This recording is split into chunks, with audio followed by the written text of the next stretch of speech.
this is how this works up here. Hold on one sec.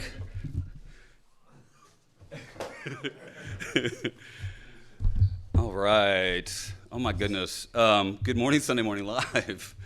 Welcome, John from San Diego, and welcome my mom. She's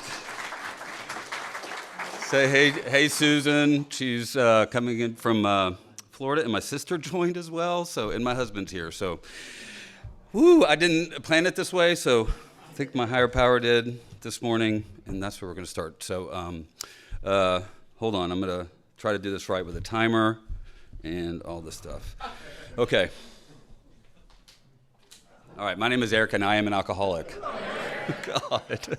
My sobriety date is November 28 of 2018, and very, very, very grateful to be here speaking to this group. It's very surreal to me. My first sobriety date is October 18th of 2016, and it was about 5 years ago, and this right after I started coming into the rooms that I came to this meeting with. My sponsor then was Scott R.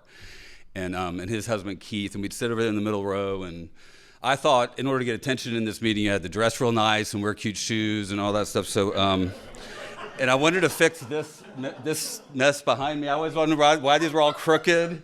So I had a lot to learn back then, and so I'm so glad to be here. I would sit back there and I'd watch this front row, and there was much more people sitting over here on the sides than that are no longer with us. And I don't even remember all their names other than really Mark C. But I'm like, how am I going to go from where I was in that day being just so miserable and in so much pain to, sitting up here, just sitting in these rows sober.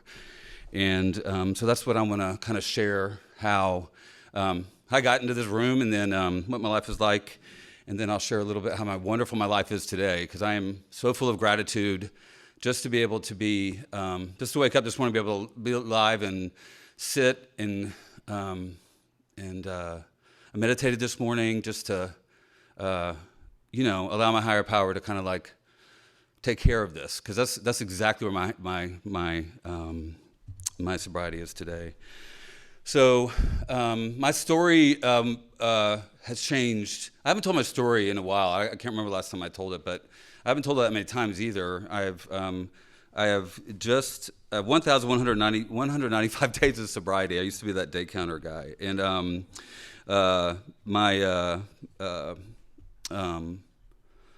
already lost my train of thought. I was born in July 30th, 1967. To my mom. What I was going to say is I wasn't planning on having mom and sis on the call today or on the Zoom, and that's okay. I mean, I look back at the story that I've told over a year ago, and I still carried a lot of anger and resentment, some things that I still had to work through with my family.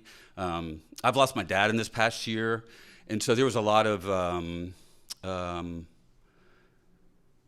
there's just a lot of things that left when he left. Like he struggled with Alzheimer's, and so now that I know that he's with me all the time, rather than praying for him, I pray to him. It's just that my life is totally changed, and if you experience that, it's pretty amazing. So I was born in 1967, and I was born in West Palm Beach, Florida. My dad was in retail. My mom was a mother. She grew up wanting to be a mother, and she ended up having 4 kids. I have an older brother, an older sister, and a younger sister. That's Christy. She's on the call. And so there were 4 of us, and we moved around a lot. Like growing up as a kid, we would move every couple of years because my dad would get promoted. And so we ended up moving in West Palm. I don't remember a lot of this, but I know we lived in West Palm and in Tampa and Clearwater. We lived in Albany, Georgia. We lived in Henderson, North Carolina, and then we ended up in Raleigh, North Carolina. So I'm a Tar Heel. So go Heels, beat Duke last night, which is like the best game ever. And so that's where we ended up. I had a really, really, really good childhood up until things changed, and I don't know. I can't identify when that was, and I'll explain, because I'm the middle child. I have my brother and my sister are 3 and 4 years older. And my little sister's 3 years younger. And so I was that atypical middle child, would try to fix everything and, try to make the household calm, because they all created total hell for my poor mom. They called her Mother Tucker. That's my last name. And my dad and my family. I mean, it was this constant chaos in my household. But we always had Sunday dinner. We had traditional family get-togethers and during the holidays. My dad was an amazing provider. I mean, I'll look back on his life. I mean, I was resentful of the fact that he was not around a lot, but he traveled with the job that he was in. So he would leave on Tuesdays and come back on Fridays. And he'd be around on the weekends and take me and my sister to the flea market and mow the yard with him. And we did all those things. But I knew I was different I just knew I always was different. And I can look back at little pictures of me and my family, and they're all, brown-eyed, brown hair, and I'm blue-eyed and blonde hair. And I always thought I was adopted, or the mailman's. I was waiting for Mom to tell me that, my dad was somebody else. And that didn't happen. Our family's from Norway, so I got all the Norwegian and German blood. But I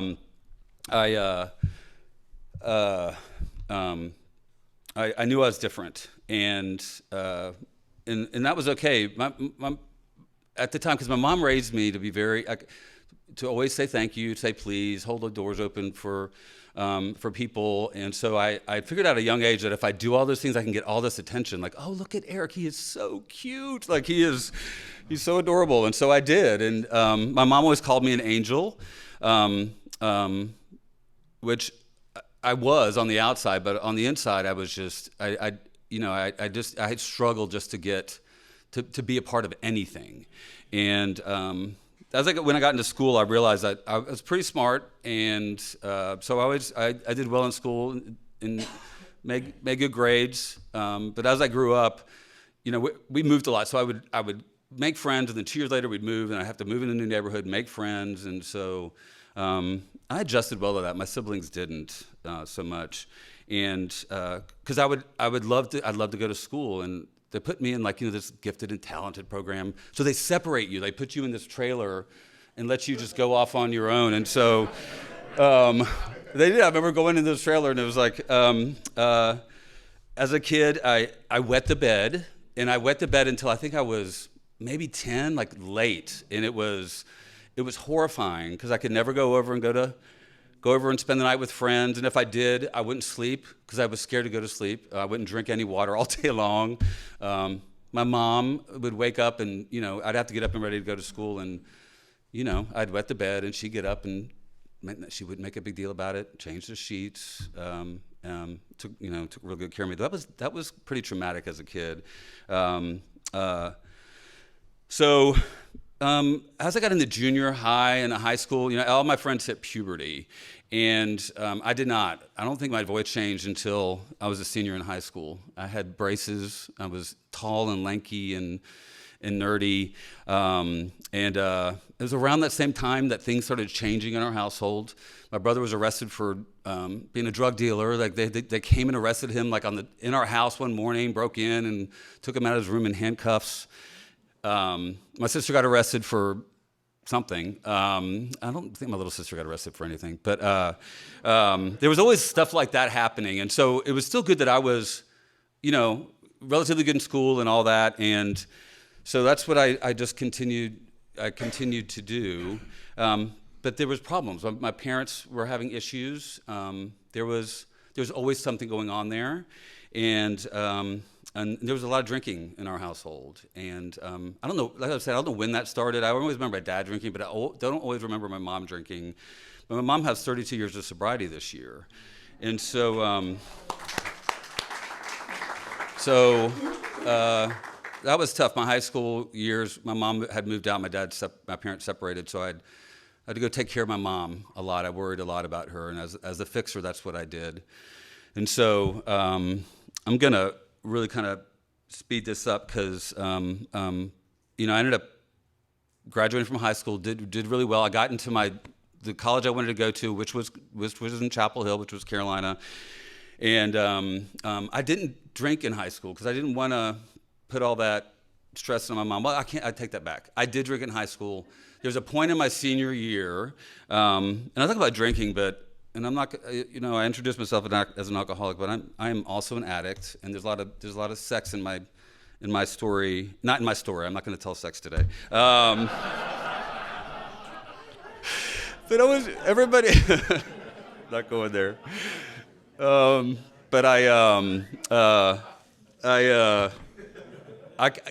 everybody's like, oh, I remember that first drink, that first drink and the way it made me feel. I can remember the first time a guy looked at me and noticed me. Like, it was like I had been discovered. And I used to be a bag boy cashier at Food Lion. It's a grocery store in North Carolina. And this was in like 84. And so I worked there for a while, and I was your neighborhood bag boy. And at Food Lion, you could take your cart up front, and then they'd drive around, and you'd put your, the bags in the trunk, and then they would go off. Well, there was this kind of attractive man that would come in all the time, and he had asked, can you load my car for me? And I'm like, sure. So I'm sitting there waiting to pop the trunk, and he does it. He goes, can you put those in the front seat? And I opened the door and opened the front seat. So there was no exposure or anything out, but he was, let's just say that he was excited. Like, let's just say that he, and my eyes were like, holy moly. Like, it's like my whole world had changed in that moment. And so, oh, I'll never forget that. And it was, I was like, and then all of a sudden, like, guys found me attractive. Like, there was something I had that they wanted. And so, didn't mean it to come out like that either. So, I started looking for and just trying to discover places where I could find men. And it was in places where you're 16, 17, you're not supposed to go. I was able to sneak into a bar for the first time. Drinking age was 18, so it wasn't that difficult, but I looked like I was 12. And so, that's kind of where things really started taking off. It was between that senior year and my freshman year of college. And when I got to Carolina, I love Carolina because they said 10% of the guys at North Carolina are gay. They had a gay and lesbian association in a tent, like out in the quad, which in the 80s was just kind of like, it's like, but I was like, those are my people. And so I didn't totally come out then, but I had a lot of fun in college, and it really impacted my grades. I almost failed out my freshman year because not only was I meeting people, I was having fun. My best friend from high school and I drank every night, all the time, smoked weed, and so I did a lot of catching up, and discovery around that. So I found my first boyfriend that freshman year of college, and we were together 10 years, right? And that was a tumultuous, crazy, like I wasn't ready kind of relationship, but we truly loved each other. I mean, we taught each other how to shave. I mean, we did it. It was, I don't know, we kind of grew up together, and it was, it was a discovery, and I don't know, like we kind of keep in touch today, but his sister's like my best friend in the world. And anyway, so I'm in the restaurant business. When I was in college, I waited tables, and I was going to go out and be this big business person, but my grades just didn't allow me to do that. And so I ended up in the restaurant business, and I'm still in the restaurant business, and it's a great business to be in. And I grew up in the business. I've worked for a bunch of different brands like Olive Garden, and I was a Macaroni Grill for 20 years, and there's an alcoholic haven with all the wine that we used to serve on the honor system. Or you could take those bottles home with you in the back of your trunk and stuff, and that was easy for me. So I had ended up, Miles and I broke up, and I was single for like a year, and then I met my husband. He's here tonight, Ricky, and I don't tell his story, but I could say we're getting ready to celebrate 25 years, April 17th, and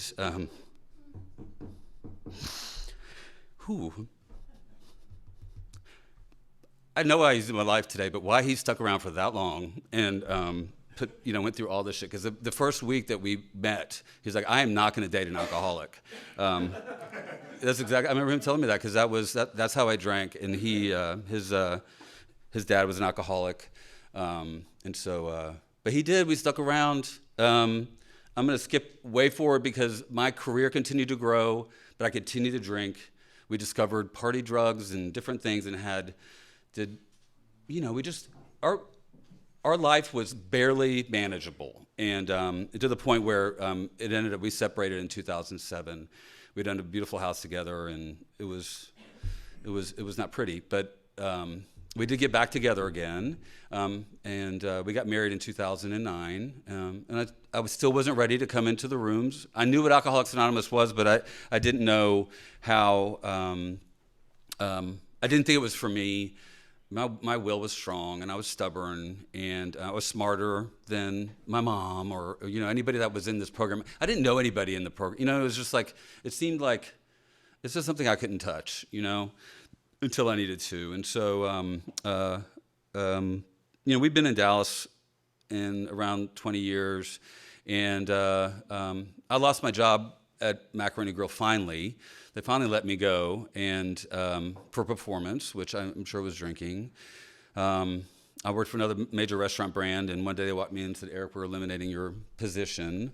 And I'm sure that goes back to it was performance, and totally goes back to my drinking. I would call in sick all the time and just lie. I passed, I don't know how many kidney stones just come out, whatever I could do to get out of work at least 2 or 3 days, because it had to be good, because I was really gonna lay it on one day. I had to recover, and then I would lay it on another, and so that was what my life was like, and it was miserable. And so it was the summer of 2016 where I'd lost the job, and Ricky and I were living in Addison, and we had this basement apartment type thing in Addison Circle, and it was really dark, so I picked that apartment because I wanted it dark, because that's what my life was like. It's very depressing, and so I would hide in my room, and it was the summer of 2016, so it was during the election with Trump and Hillary, and so I was just like engulfed in all that, like all the time, and lay on the bed, and I would sneak off and go to the little Valero down the street and buy sleeping medicine, NyQuil, wine, and I would just like mix cocktails of that just to obliviate me, just to take me out. It was nasty. And I thought, I didn't want to die, but I knew that my life was just that miserable, and God bless Ricky. He just kept going, kept working. I was like, later found out he had been to Al-Anon, and so I was like, what is going on? You're not bothering me anymore, because that was my goal, just get him off my back, because my family didn't know. I lied, or they just didn't pay attention, or I was always the good Uncle Eric or son, or tried to be. And so anyway, that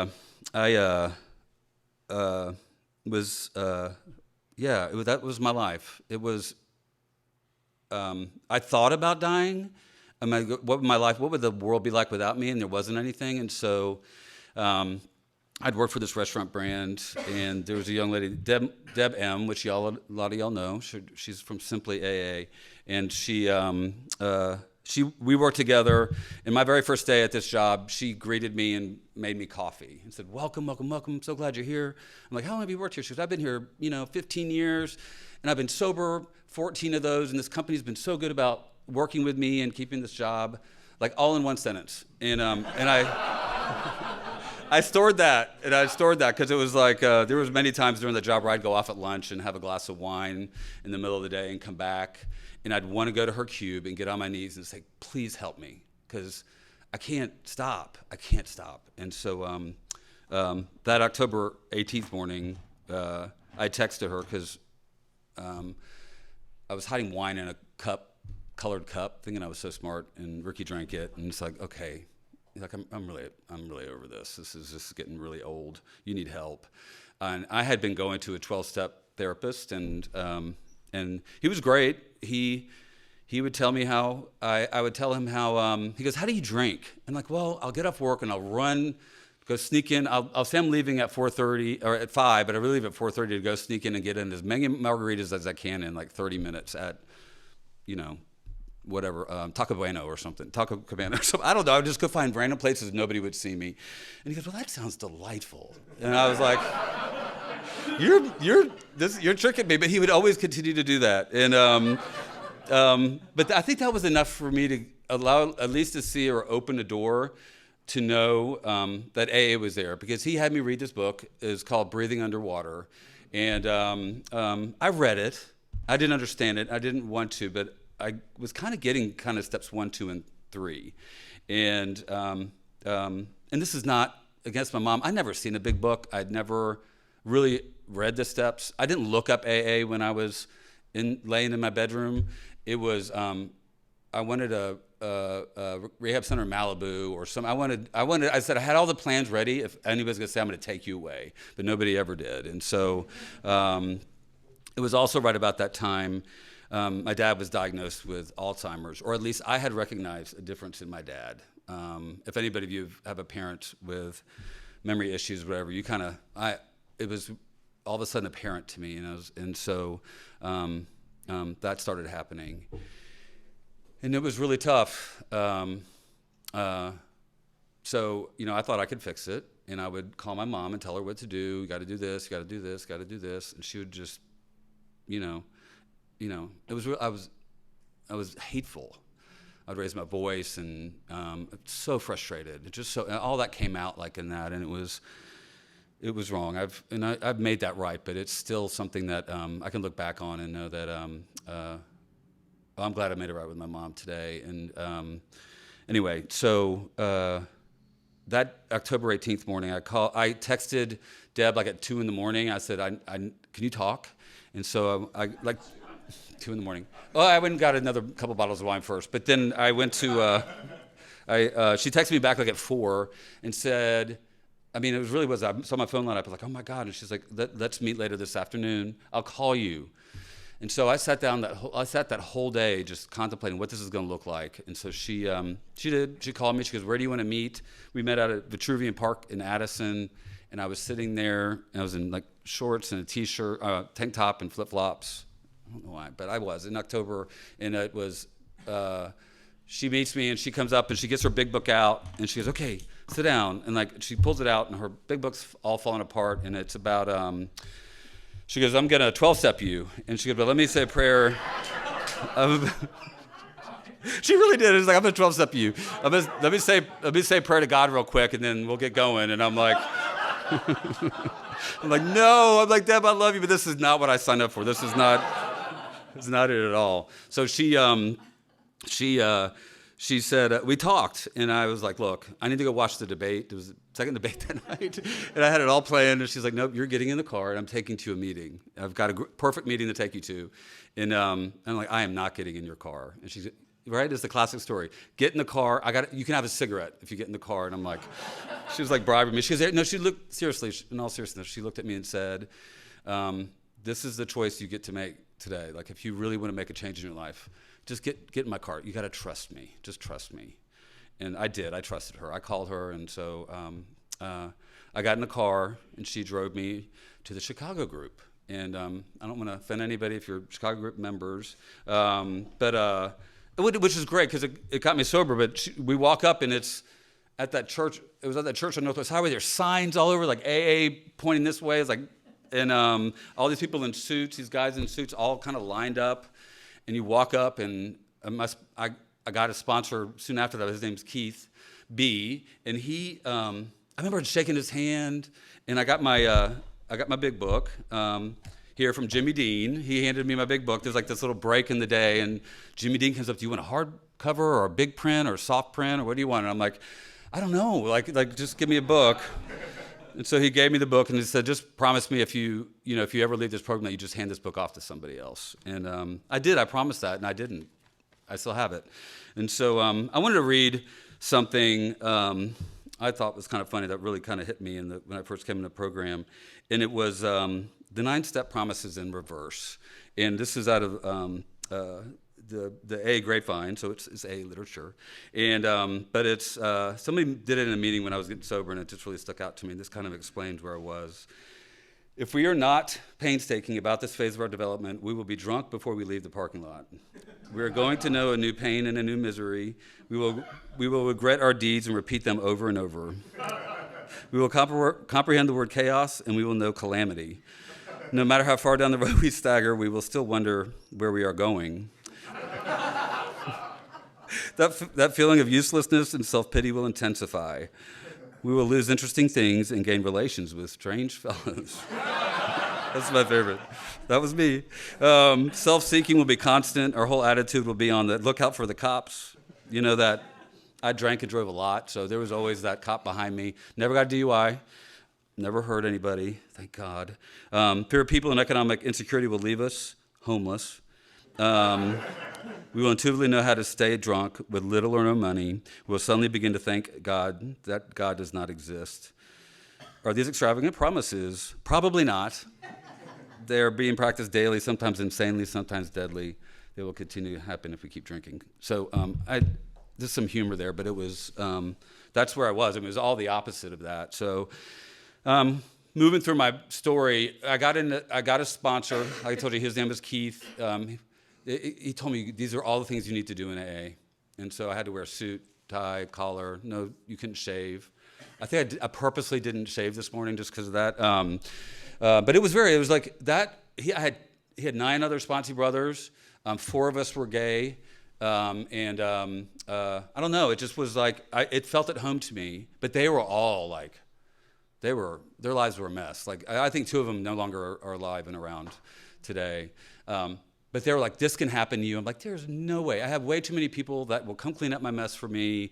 I'm not going to be homeless. And I remember sitting there reading with Keith and doing the 3rd step, and he would remind me, Eric, this is a program based on spiritual principles. And I'm like, I don't believe in God, no offense, but y'all can have your program, and I'm going to go try to find something else. And so I did. I went to the We Agnostics group. I went to that. There's another group up in Frisco that meets and does that other behavioral program thing. I can't even remember the name, but they give you a workbook. And I'm like, honey, look what I got. Like, this is really going to work. This is like, I'm going to do these little steps in here because I'm a business guy. I wanted something to tell me how I could shift and change, and it had nothing to do with a higher power. Nothing. I kept drinking.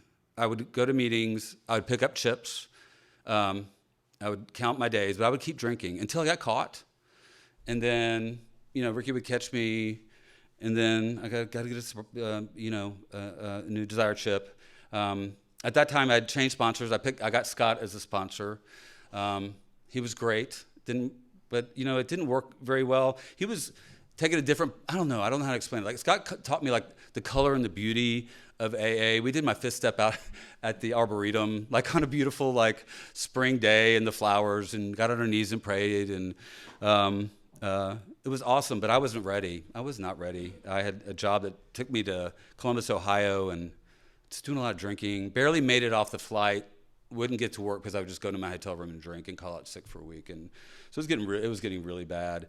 But I kept going to AA. I got Terry as my sponsor, Terry B, and I failed to mention Terry. He's the most amazing man in my life. Like, y'all know him, but when you're attached to your sponsor like that, like when you build a relationship with somebody, like I've never had that love for somebody.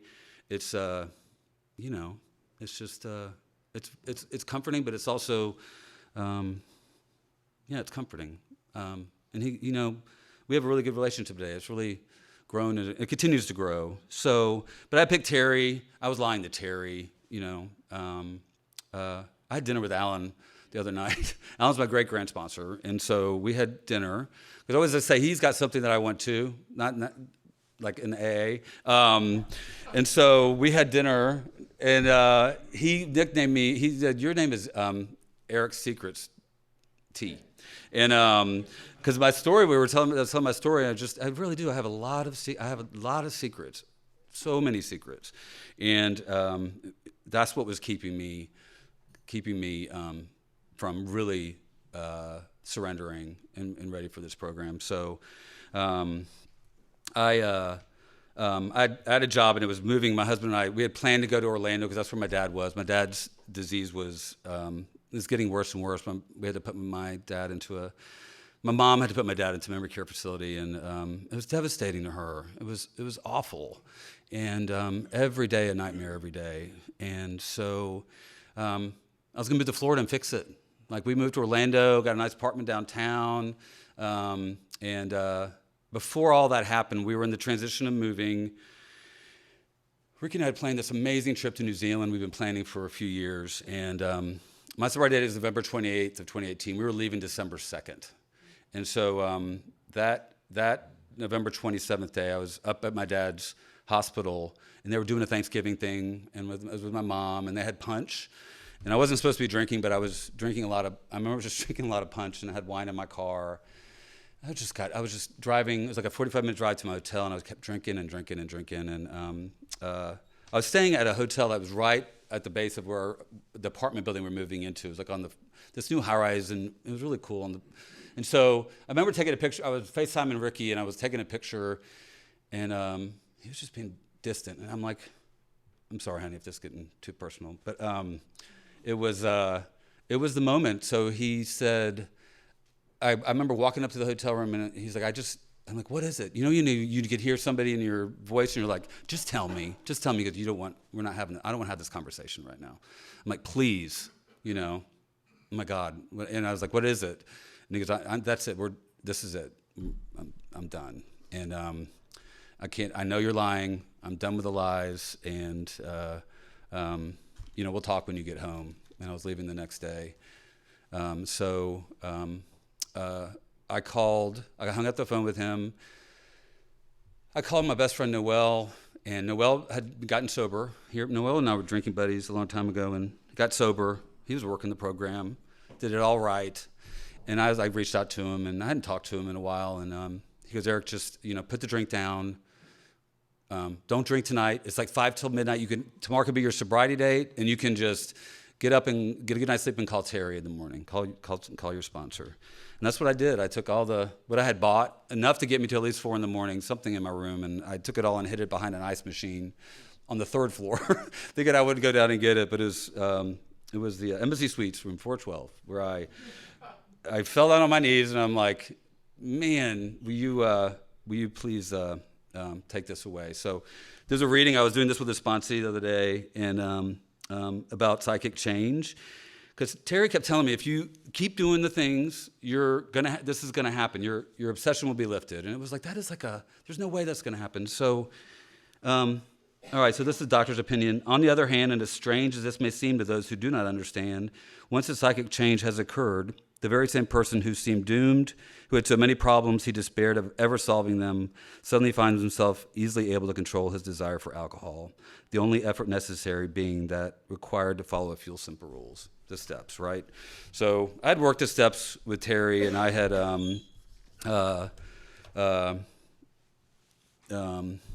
but I'd moved, so I had to find a new home group. That next morning, I just did the app, and there's a group like 0.6 miles from my office downtown. It's called Made a Beginning, and it was your kind of typical Florida retired. It was mainly all women. There's some attorneys in there, but there's like this group of us that, like, all with 6 months sobriety or less. There's like 10 of us, and this group is not that big. There was maybe that many people at a lunch meeting, and we kind of like doubled the group and brought all of this new sobriety and energy and just discovery. And so we're all like trailing behind each other, and it was supporting each other, and my litter mates, right? And so they were all amazing. And I got a sponsor there. His name was Carlos.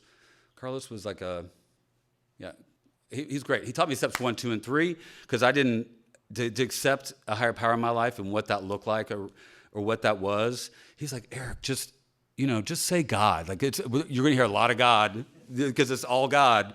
Just say it. Whatever your perception of God is, that's what you get to do. And so he taught me about what that looked like. And so my husband and I did end up going to New Zealand. I went through DTs on that trip, and the 12-hour flight. I thought I was going to die. And but I remember landing in that plane, just praying, God, please, hopefully there's a medic on this flight, or someone that's going to revive me, because I was like, I couldn't even, my eyes were like fluttering, like I couldn't even sleep. Everybody was sleeping. You know, they pass champagne on like Air New Zealand or whatever it is, and I'm like, I can go sneak back. Just they said if you're going to go into DT's, just drink something, and I'm like, I can't. So anyway, I got like 10 minutes left. Okay, so moved to Florida, and I started going to meetings every single day. When I was in New Zealand, I'd find a meeting. It might be an hour away, but I was like, honey, I got to go to this meeting. And so it's in some little area, and it was awesome. At that time, I weighed, I was about 250 pounds. I was about 60 more pounds than I am today. My doctor, I had high blood pressure, diabetic, on all these different medications, and just messed up. And I couldn't even tie my shoes. I'd roll over, and I just had to get on a stair just to get my foot up, just so I could see my feet. Put socks on. I went on Amazon to try. There's little sock things that you could buy to help. I'm like, what am I?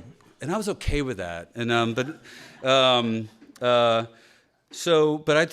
I knew what it was like. Y'all said, get in the center, get in the middle. I knew what Terry did, right? And I knew what Noelle was doing. And I saw that if I do that, I'm gonna be okay. So I just did that. I drudged on one day at a time.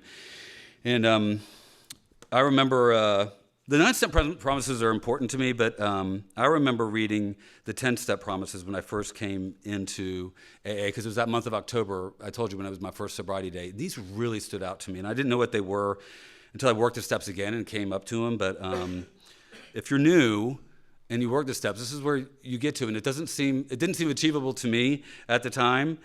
But at the bottom of page 84, and if we cease fighting anything or anyone, even alcohol, for by this time, sanity will have returned. We will seldom be interested in liquor. There's just no way. If tempted, we recoil from it like a hot flame. We react sanely and normally, and we will find that this has happened automatically. We will see that our new attitude toward liquor has been given us without any thought or effort on our part. It just comes. That just seemed that just was not possible. That was not possible. That is the miracle of it. I was going to say it had to be a miracle to help me there. But we are not fighting it, neither are we avoiding temptation. We feel as though we have been placed in a position of neutrality, safe and protected. We have not even sworn off. Instead, the problem has been removed.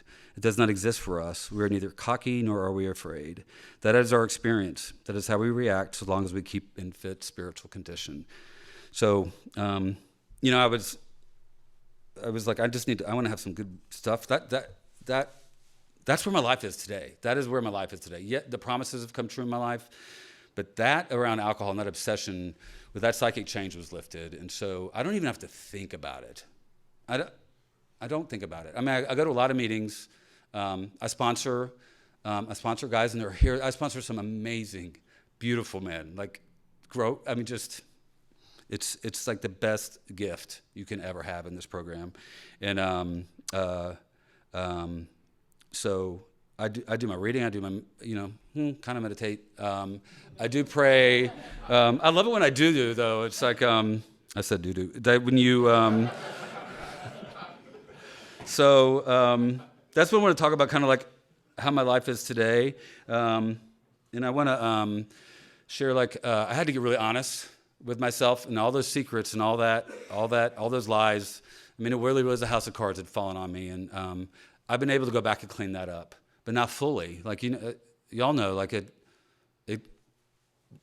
more will be revealed, right? Life keeps it's like this little never-ending, life just flips open. You're like, oh man, I haven't dealt with this yet, or I thought I didn't think I had to go to that person to make amends, but I really do. I was, it's very clear, much more clear for me. So yesterday, I was driving, and I knew I was going to tell my story. My mom had said, can you send me that? I called her, and she goes, don't forget to send me that Zoom invite. I was hoping she'd forget. And I'm like, you don't have Zoom, Mom. It's really difficult. It's like, so, I was like, look, I'm going to tell my story. I don't know what I'm going to say, and I don't want to. I said, but there's a secret that I've been hiding from you, and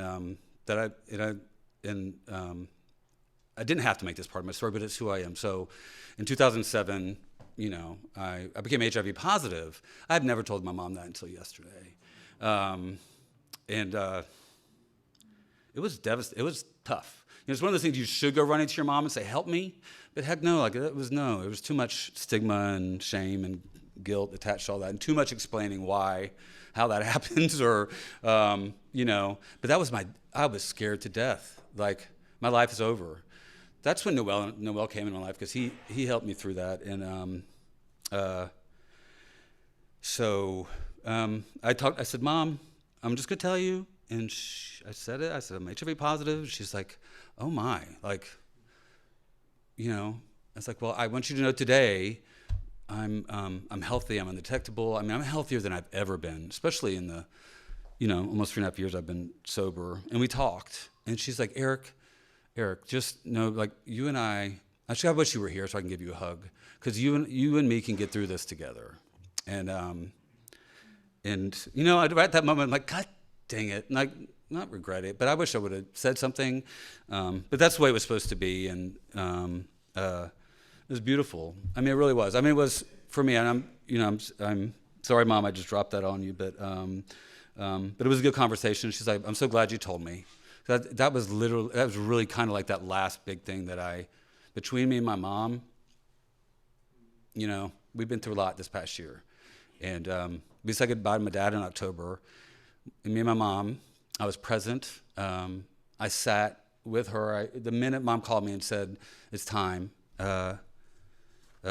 Before that, I went down for my birthday. My mom's sobriety date is July 28th. And so I went down there for her sobriety date, my birthday.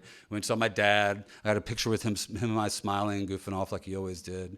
But he wasn't talking, and you could just tell it was coming. And so when that last part of life starts happening, where his body starts declining, I flew there.